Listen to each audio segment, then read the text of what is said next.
Whether you're currently building your personal brand or just thinking about it, there is one crucial step that is going to make it so much easier for you. And over the last 9 years of being in the trenches working for multi-million-dollar personal brands, I've seen that this one simple tactic allows you to own your place on the internet and capture your client's attention. Now let's quickly think about what's going to happen when your client hears about you for the first time. Whether someone has referred this person to you, or maybe they've seen you on stage, or even an ad pop up in their feed. The next thing that client is going to do before they engage with you is they are going to look you up. That's the world that we live in now. We look across multiple platforms to confirm whatever we're thinking or hearing about a particular person. So even if your good friend referred someone to you, you're still going to do your own research and make sure that your gut check validates this person is the right person to proceed with. So if your client goes onto Google or they go onto a social media platform of theirs and they search your name, if you don't have any media surrounding you, they're not going to find anything. That is, of course, unless you own what I like to call your digital real estate. So when we think about the word real estate, we think about owning of a physical property in this physical world that we live in. But when I talk about digital real estate, what can we own that becomes an asset to you? Let's start with social media. These are some of the highest volume platforms for where people are doing research about other people. So what you want to do is make sure that you own your profiles across each of these platforms. Even if you don't go on there, even if you're not big into making content or you're not approaching that point yet, you want to make sure that you at least have the asset that you can then put content into and that people can discover. So here's what I want you to do as soon as you finish watching this video. Go to Facebook, Instagram, LinkedIn, Twitter or X, Pinterest, TikTok, Threads, and YouTube, and make sure that you set up a profile on each of these platforms. These are the current dominant platforms, but if you hear of another platform arise, get that profile as well, because if that platform gains popularity, you want to make sure that you've already got your name secured on that platform. And there's going to be two parts to each of these profiles. There's going to be your username and your name. So when you go on and you set up your account, your username is going to be that little at something. It's also going to be what ends up being in the URL for that platform. For example, if you go to instagram.com/Henry D. Sims, there you'll find my account. My username is Henry D. Sims. And then when you're looking at that profile, you will see at the top of my bio that my name, Henry Sims, is right there. So that's going to be the name for the profile.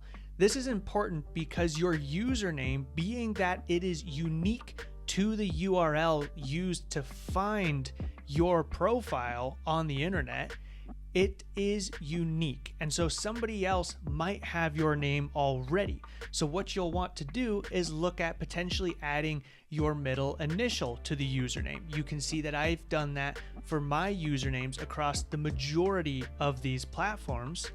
Or you can add the at the beginning of your name, or real. There's other little variants that you can do, but try to get your name. If you can't do your first and last name for the username, see if you can add your middle initial. If not, look at some other alternatives, but try and get as much of your first and last name leading in that username. But then the beauty about the profile itself and adding a name to the bio is you can add whatever you want. So you can add your actual name there. So since there's already people out there who have my handle of Henry Sims, I've got Henry D. Sims as my username, but I can still put Henry Sims as the profile name on those profiles. So go through all of those major platforms, set up an account, get your username and your profile name, and make sure that that asset is ready for you.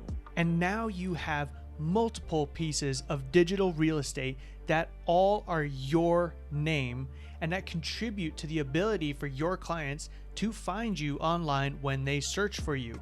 Even when they go to Google and search your name, these social media platforms get pulled into those search results, which brings me to the next piece of digital real estate that you need to secure.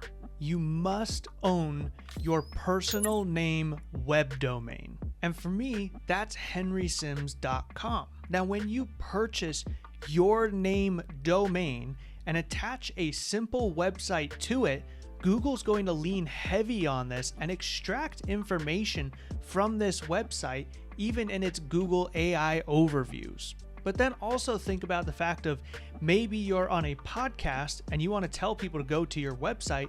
I could simply say go to henrysims.com, and that piece of digital real estate is active for someone to search and go straight to my website.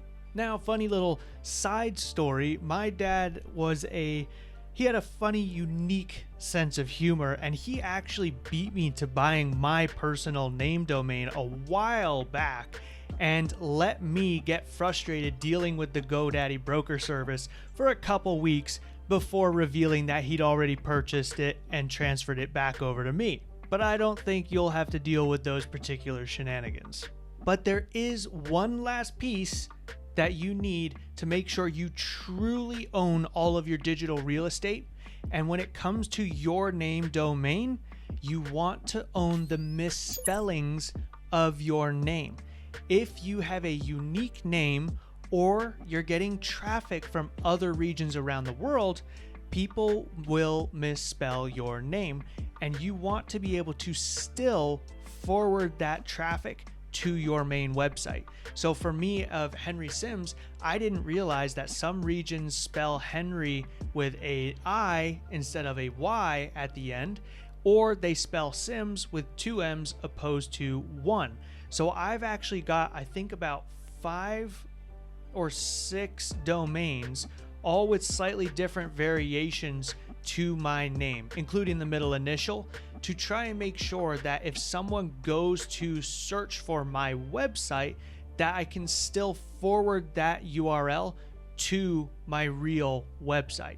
So make sure that you go out and get all of the social media platforms with your username, with your profile name, and then go and get your name domain, as well as all of the misspellings you can think of, with all of those misspellings forwarding to your real website domain. So with that, subscribe for more discussions around engineering your identity. And if you'd like to explore working together, click on the link in the description below.